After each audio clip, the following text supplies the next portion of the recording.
Good morning दोस्तों पिछले lecture में मैंने आपको बताया था कि हम जो देख रहे थे हम गॉसेस लॉ के एप्लीकेशंस के बारे में देख रहे थे। मैंने आपको बताया था कि गॉसेस लॉ के बहुत सारे एप्लीकेशंस हैं, लेकिन मैंने जब आपके सिलेबस में देखा नए सिलेबस में तो उसमें सिर्फ 3 ही एप्लीकेशंस हैं। तो पिछले वाले सिलेबस में थे 3-4 एप्लीकेशंस, तो इस सिलेबस में सिर्फ 3 ही एप्लीकेशंस है जो हमने ऑलरेडी देखे हुए हैं। कौन से थे वो थे intensity near sphere, intensity near cylinder and intensity near plane surface. तो उसके आगे वाला जो टॉपिक है वो electric potential, equipotential surface, all that, so वो हम देखने वाले हैं। तो आज के लेक्चर में एक थोड़ा सा अलग और इंटरेस्टिंग टॉपिक है, वो हम थोड़ा सा डिस्कस करेंगे 15-20 मिनट में, जितना भी टाइम लगेगा उतना। एक कैपेसिटर नाम का टॉपिक है। कैपेसिटर को हम कंडेंसर भी बोलते हैं। अब ये कैपेसिटर रहता कहाँ है, आपने इसको देखा होगा। आपने जो इलेक्ट्रिक मोटर का पंप है, ठीक है ना, जो छोटा सा पंप हम उसके उस पंप पे एक सिलेंडर जैसा एक डिवाइस वहाँ पे बिठाया हुआ रहता है। देखो ये जो आपका इलेक्ट्रिक पंप है वहाँ पे आपने देखा होगा, ठीक है ना। यहाँ पे एक पाइप नीचे पानी में और एक पाइप ऊपर, समझो जहाँ पे भी, यहाँ पे एक छोटा सा एक सिलेंड्रिकल डिवाइस बिठाया हुआ रहता है, उसको हम बोलते हैं कंडेंसर। इसको हम क्या बोलते हैं? कंडेंसर, ठीक है ना। पानी की जो मोटर है छोटी, वो आपने देखी होगी। यहाँ पे जो है, या फिर आपने फैन को भी अगर खोले हुए देखा होगा तो उसमें भी एक छोटा सा सिलेंड्रिकल सरफेस रहता है, उसको हम बोलते हैं कंडेंसर। कंडेंसर और फिजिक्स के लैंग्वेज में हम उसको बोलते हैं कैपेसिटर। अब ये कैपेसिटर होता क्या है उसको हम थोड़ा सा अच्छी तरह से समझ लेंगे। कैपेसिटर, देखो इलेक्ट्रोस्टैटिक जो चैप्टर है वो पूरा का पूरा किससे रिलेटेड है? Electrostatics is all related with the charges. आपके चार्जेस के साथ में क्या होता है, कौन सा फोर्स अप्लाई होता है, कितनी एनर्जी स्टोर होती है, इसके बारे में सब ये इलेक्ट्रोस्टैटिक्स रिलेटेड है। तो कैपेसिटर का काम क्या है? कैपेसिटर का काम है चार्ज को स्टोर करना। Capacitor is the device which stores the charge. Simple language में अगर आप उसको डिफाइन करोगे तो कैपेसिटर हम किसको बोलते हैं? Capacitor is the device which store the charge. अब चार्ज स्टोर करते हैं मतलब क्या करते हैं? कोई भी, समझो अभी ये चौक है, इसके ऊपर भी आप चार्जेस डिपॉजिट कर सकते हो, तो वहाँ पे वो रहेंगे। हाँ, लेकिन ज़्यादातर चार्जेस मेटालिक सरफेस पे रहते हैं, ठीक है ना। तो कोई भी अगर आपके पास मेटल प्लेट है तो आप उस पर चार्ज डिपॉजिट कर सकते हो, मतलब इलेक्ट्रिक वायर्स के थ्रू, तो चार्जेस वहाँ पे रहते हैं। तो ऐसा जो भी मेटल या फिर जो भी वायर या फिर जो भी सरफेस जो चार्जेस को स्टोर करता है उसको बोलते हैं कैपेसिटर। उसको क्या बोलते हैं? Capacitor. Capacitor is the device which stores the charges. समझ में आ रहा है आपको? तो देखो, और जो मेटल है, हर एक मेटल का जो कैपेसिटेंस है वो अलग अलग रहता है। मतलब उस मेटल की भी एक खुद की एबिलिटी रहती है कि कितना चार्ज वो खुद स्टोर कर सकता है। कोई मेटल कम स्टोर कर सकते हैं, कोई मेटल ज़्यादा स्टोर कर सकते हैं। तो उस एबिलिटी को हम बोलते हैं कैपेसिटेंस। उस एबिलिटी को हम क्या बोलते हैं? कैपेसिटेंस। चलो आराम से पहले तो 2 डेफिनेशंस हम यहाँ पे लिख लेंगे। पहली डेफिनेशन तो मैंने बताई कि कैपेसिटर, ठीक है। कैपेसिटर का सिंबल है, ये है सिंबल फिजिक्स में कैपेसिटर का, ठीक है ना। द एबिलिटी, किसको बोलते हैं हम? Capacitor. The ability of,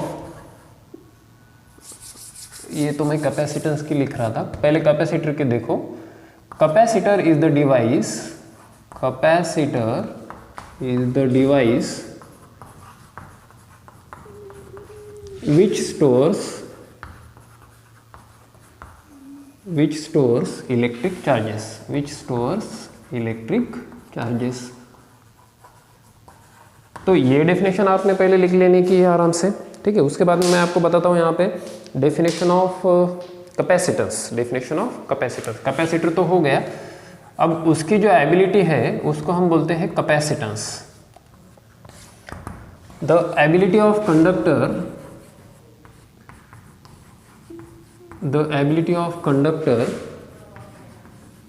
the ability of conductor to store charges is called as, the ability of conductor to store charges is called as capacitance,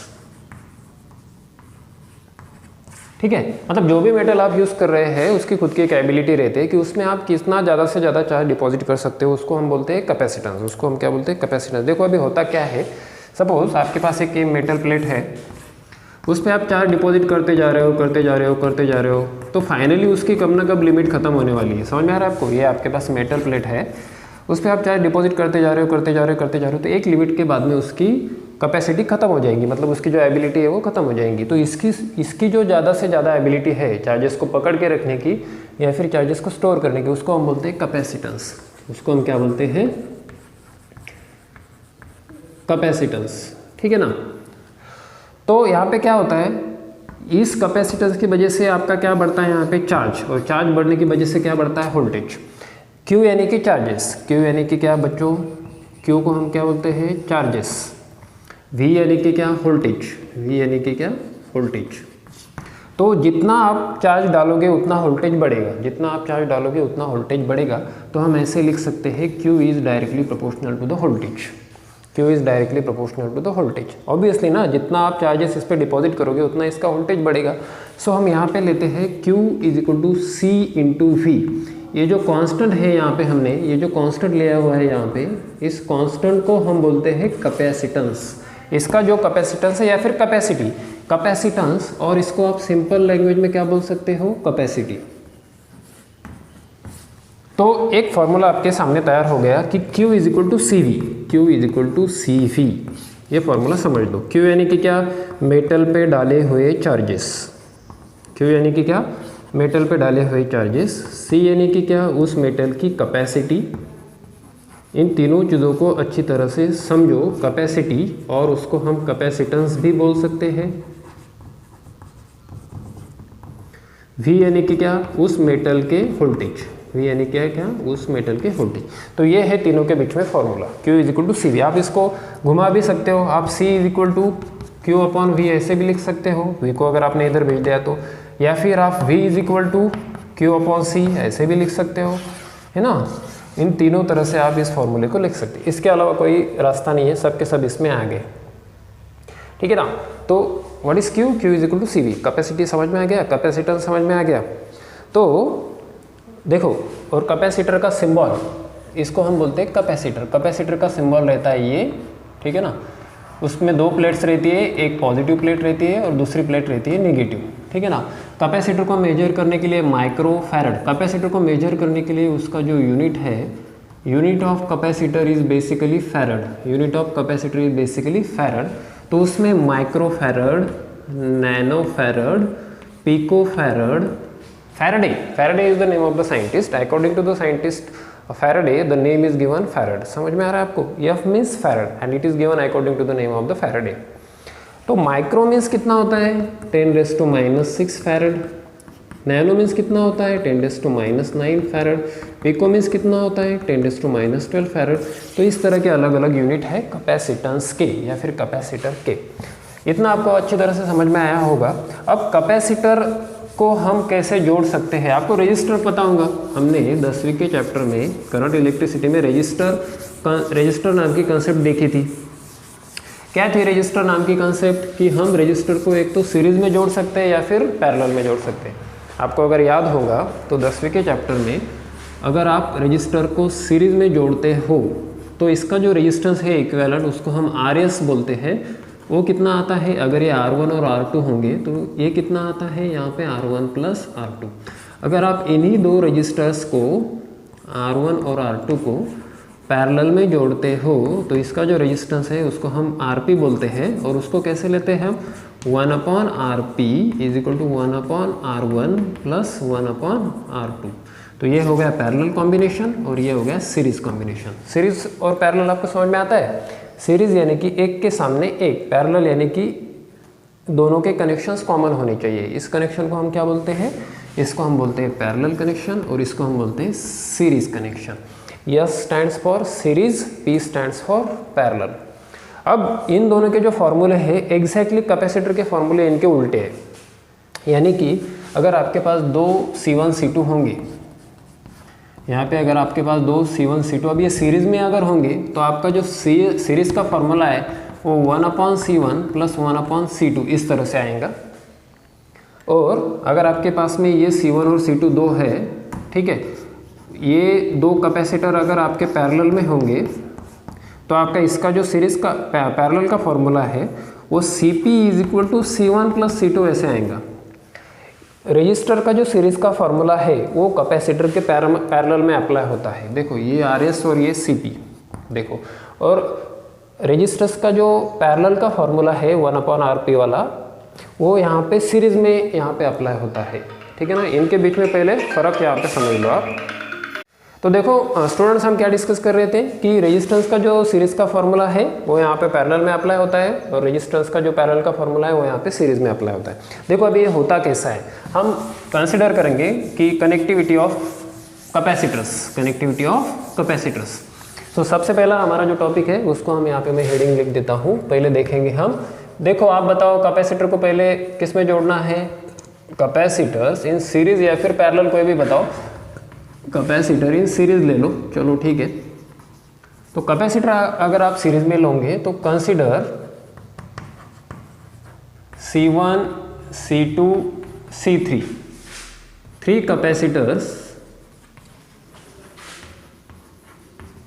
3 capacitors in series. अगर आप इसको सीरीज में जोड़ रहे हो तो कैसे जोड़ना पड़ेगा, ये हो गया C1, ये हो गया C2 और ये हो गया C3। इन दोनों की जो लाइन्स है वो सेम आनी चाहिए। हाँ, ये बैटरी नहीं बननी चाहिए। अगर आप ऐसे करोगे तो ये बैटरी का सिंबल हो जाएगा। कैपेसिटर के लिए ये दोनों लाइन्स की जो है वो सेम रहनी चाहिए हाइट। तो इसकी कैपेसिटी है C1, इसकी है C2, इसकी है C3। इसको अब हम अप्लाई करते हैं वोल्टेज V। हाँ, यहाँ पे तो बैटरी बतानी पड़ेगी आपको।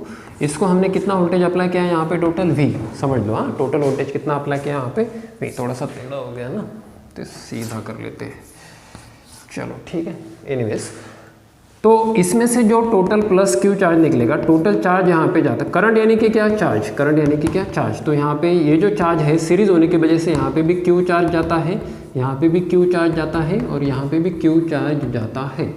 लेकिन देखो एक बात अच्छी तरह से समझ लो कि सीरीज में वोल्टेज का डिवाइडेशन होता है। मतलब यहाँ पे अगर 90 वोल्टेज होंगे, यहाँ पे अगर V = 90 वोल्ट और ये तीनों अगर सेम रहेंगे, तो अगर सेम, हाँ, तो यहाँ पे 30, 30 और 30 इस तरह से वोल्टेज डिवाइड हो जाएंगे। अगर ये कैपेसिटर सेम रहे तो, अगर अलग अलग रहे तो यहाँ पे 50, यहाँ पे 20, 70 और यहाँ पे 20 ऐसे भी हो सकता है according to the value of capacitor. लेकिन एक बात समझ लो कि वोल्टेज अगर सीरीज में रहते हैं तो इसका डिवाइडेशन होता है। डिवाइडेशन यानी कि कुछ पार्ट इधर, कुछ इधर, बचा हुआ इधर। तो V का यहाँ पे जो वोल्टेज है ये रहेंगे V1, यहाँ पे भी है ये रहेंगे V2, और यहाँ पे जो है ये रहेंगे V3। यानी कि V = V1 + V2 + V3।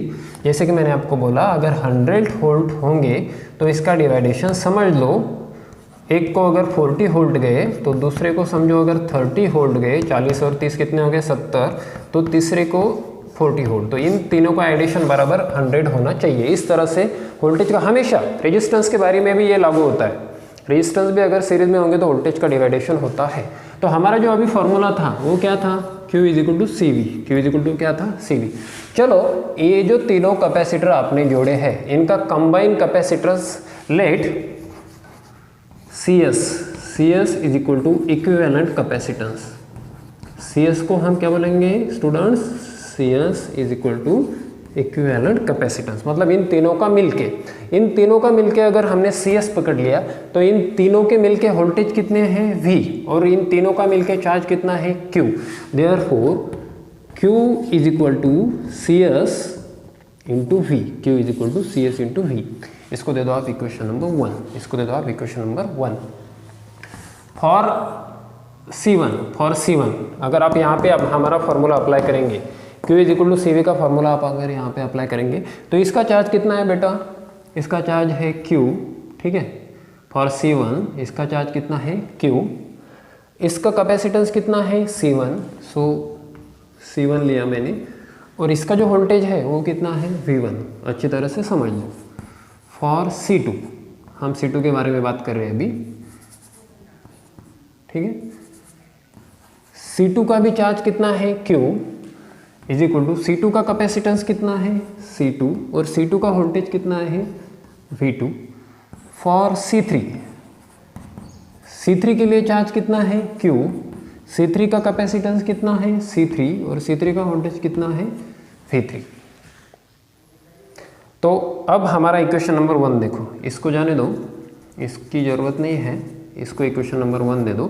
From 1 V is equal to क्या है, V1 plus V2 plus V3, but आपका V इज इक्वल टू क्या है, Q upon C S. V अगर आप निकालोगे तो यहाँ पे V क्या निकल के आएगा, Q अपॉन सी एस, क्योंकि अगर सी एस को इधर भेजा तो ये डिवाइड में जाएगा ना, तो Q अपॉन सी एस। उसी तरह से यहाँ से V1 क्या निकलेगा, V1 is equal to Q upon C1, यानी कि ये क्या हो जाएगा, Q अपॉन C1 प्लस ये क्या हो जाएगा, Q upon C2। V2 is equal to Q upon C2। इसको इधर भेजा, इसको इधर भेजा, इसको इधर भेजा, तो इसका V2 क्या बनेगा, Q अपॉन C2, और इसका V3 क्या बनेगा, Q अपॉन C3। सो Q upon C1, Q upon C2 plus Q upon C3। इन तीनों में से Q को कॉमन ले लो, इन तीनों में से Q को कॉमन ले लो, Q upon C S is equal to Q into 1 upon C1 plus 1 upon C2 plus 1 upon C3। Q gets cancel, what you get, 1 upon C S is equal to 1 upon C1 plus 1 upon C2 plus 1 upon C3। क्या बोला था मैंने आपको, अगर capacitor series में जोड़े जाए तो उसका जो फॉर्मूला है वो रेजिस्टेंस के पैरेलल के जैसे बनता है। रेजिस्टेंस में क्या था, 1 upon R P is equal to 1 upon R1 plus 1 upon R2 plus 1 upon R3। तो ये किस में आ गया है, कैपेसिटर की सीरीज में, किस में आ गया, कैपेसिटर की सीरीज में। तो ये समझ में आ गया, तो ये था कैपेसिटर्स इन सीरीज, ये क्या था, कैपेसिटर्स इन सीरीज। अभी 2 मिनट में कैपेसिटर्स इन पैरेलल में क्या होता है वो भी एक बार देख लो। तो इम्पोर्टेंट क्या है, सीरीज में वोल्टेज डिवाइड होता है और पैरेलल में चार्ज डिवाइड होता है। पैरेलल में क्या डिवाइड होता है, चार्ज। अभी देखो क्या होता है, तो काफ़ी इंपॉर्टेंट चीज़ें हैं मैं जो आपको बोल रहा हूँ। अब हम कैपेसिटर को किस में जोड़ने वाले हैं, पैरेलल में। कैपेसिटर्स इन पैरेलल, कैपेसिटर को पैरेलल में जोड़ दिया जाए अभी, चलो ठीक है। Therefore let C1, C2, C3 be 3 capacitors connected in parallel, ठीक है ना। तो ये हो गया पहला वाला C1, ये हो गया दूसरा वाला C2 और ये हो गया तीसरा वाला C3, ठीक है ना। तो इनको वोल्टेज तो जोड़ना ही पड़ेगा, बिना वोल्टेज के कैपेसिटर काम नहीं करेंगे। तो इसको हम वोल्टेज जोड़ देंगे V। इसको वोल्टेज कितने जोड़े हमने, V। ये हो गया इसका प्लस और ये हो गया इसका माइनस। अब इसमें से जो चार्ज निकलेगा Q, ये यहाँ पे डिवाइड हो जाएगा, कुछ पार्ट यहाँ पे Q1 बन के जाएगा, कुछ पार्ट यहाँ पे Q2 बन के जाएगा और कुछ पार्ट यहाँ पे Q3 बन के जाएगा। यहाँ पे ये तीनों फिर कंबाइन होके यहाँ से Q1, यहाँ से Q2 और यहाँ से Q3 तीनों मिलके फिर से यहाँ पे Q चार्ज वापस आएगा। जिस तरह से करंट डिवाइड होता है उसी तरह से चार्ज, करंट यानी कि चार्ज, करंट यानी कि चार्ज, इसलिए करंट डिवाइड होता है मतलब चार्ज डिवाइड होता है, करंट डिवाइड होता है मतलब चार्ज डिवाइड होता है, ठीक है ना। तो बच्चों अब अगर बट इसमें बात क्या है, यहाँ पे जो वोल्टेज है V, ये तीनों के सेम रहेंगे क्योंकि इन दोनों के पॉइंट्स तो एक ही है, ये भी एक है और ये भी एक है। देखो ये जो वायर्स है यहाँ पे जोड़ी हुई है तीनों के तीनों, मतलब इन दोनों के जो पॉइंट है, इसके भी और इसके भी एक ही है, मतलब सबके वोल्टेज V है। तो इसका भी वोल्टेज V है, इसका भी वोल्टेज V है और इसका भी वोल्टेज V है। चलो अब इस टोटल सिस्टम का जो कैपेसिटेंस है, let Cp is equal to equivalent यानी कि पूरा मिला के equivalent parallel capacitance, Cp is equal to equivalent parallel capacitance. So बच्चों Cp इज इक्वल टू, अच्छा Q इज इक्वल टू क्या होता है, Cv। Q is equal to total capacitance कितना है, Cp। इन सब का चार्ज तो Q है, ठीक है, एंड वोल्टेज कितना है, V, ठीक है। फॉर C1 डायरेक्ट बताओ, Q is equal to CV, यानी कि Q1 is equal to C1V, Q1 is equal to C1V। For C2 directly बताओ, Q2 is equal to C2 into V, Q2 is equal to C2 into V। For C3 क्या आएगा, Q3 is equal to C3 into V, ठीक है ना। अब बात क्या है, मैंने क्या बोला आपको, Q का डिवाइडेशन होता है, यानी कि Q is equal to Q1 plus Q2 plus Q3 रहता है। इन तीनों का एडिशन करके हमें क्या मिलता है, Q। So therefore Q is equal to Q1 plus Q2 plus Q3। यहाँ तक ठीक है। अगर यहाँ तक ठीक है तो हमारा जो Q है वो यहाँ पे कितना आ गया, Cp into V. Q is equal to Cp into V is equal to, यहाँ पे हमारा Q1 है वो कितना आ गया, C1 into we plus Q2 कितना आ गया, C2 into we plus Q3 कितना आ गया, C3 इंटू वी। बच्चों यहाँ से क्या कॉमन निकलेगा, V। सो V को कॉमन ले लिया, C1 plus C2 plus C3, ये हो गया Cp into V. V gets cancel, so Cp is equal to C1 plus C2 plus C3। क्या बोला था मैंने स्टूडेंट्स आपको, रजिस्टर का जो सीरीज का फॉर्मूला है वो कैपेसिटर के पैरेलल में अप्लाई होता है। अगर यहाँ पे रेजिस्टेंस थे तो क्या लेते थे हम वहाँ पे, Rp is equal to Rs is equal to R1 plus R2 plus R3, वो हम सीरीज में लेते थे, वो हम रजिस्टर के किस में लेते थे, सीरीज में। लेकिन ये कैपेसिटर तो पैरेलल में है, फिर भी Cp is equal to C1 plus C2 plus C3 आ रहा है। यानी कि रजिस्टर और कैपेसिटर सेम है ही नहीं ना, तो किस लिए फॉर्मूले सेम होंगे, नहीं होंगे, कुछ ना कुछ तो डिफरेंस होगा। तो फिर से मैं आपको समरी 1-2 मिनट में बताता हूँ कि रजिस्टर का सीरीज का फॉर्मूला बताओ, Rs is equal to R1 plus R2 plus R3, और रजिस्टर का पैरेलल का फॉर्मूला बताओ 1/Rp is equal to 1/R1 plus 1/R2 plus 1/R3। ठीक है। कैपेसिटेंस के सीरीज का फॉर्मूला बताओ, ठीक है, क्या था वो, कैपेसिटर के सीरीज का फॉर्मूला क्या था, 1/Cs is equal to 1/C1 plus 1/C2 plus 1/C3 series में। कैपेसिटेंस के पैरेलल का फॉर्मूला बताओ, बहुत ईजी है, C1 plus C2 plus C3। समझ में आ रहा है आपको, जम्बलिंग तो नहीं हो रहा है, हो सकता है अगर आप इसको लिखेंगे नहीं तो, अगर आप इसको 2-4 बार लिख के प्रैक्टिस नहीं करेंगे तो जम्बलिंग होना ही होना है। और ये एग्ज़ाम के ओरिएंटेशन में बहुत इंपॉर्टेंट टॉपिक है, आप इसको 2-3 बार लिख के अच्छी तरह से प्रिपेयर करो। ठीक है, जिन्होंने चैनल को सब्सक्राइब नहीं किया हुआ है वो चैनल को सब्सक्राइब करो, आपको मेरे आने वाले हर एक वीडियो अपडेट मिलते जाएंगे। ठीक है, तो यहाँ पे हम रुकते हैं, चलो ठीक है, थैंक यू।